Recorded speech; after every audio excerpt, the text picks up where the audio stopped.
How to change password in Netflix account. Hey everyone, welcome back to our channel. In this video we're going to learn how we can change password in Netflix account, so make sure to watch the video till the end.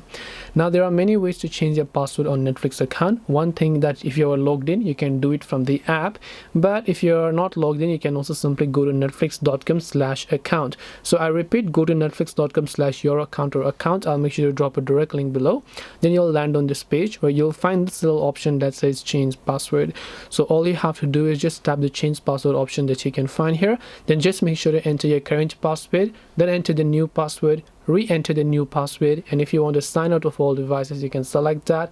Then just tap the save option to basically save the changes. This way you can change your password of Netflix accounts. Hope this video was very helpful. If you have got any questions, feel free to also leave them down in the comment section below. Thank you very much for watching till the end of this tutorial, and see you soon in the next video.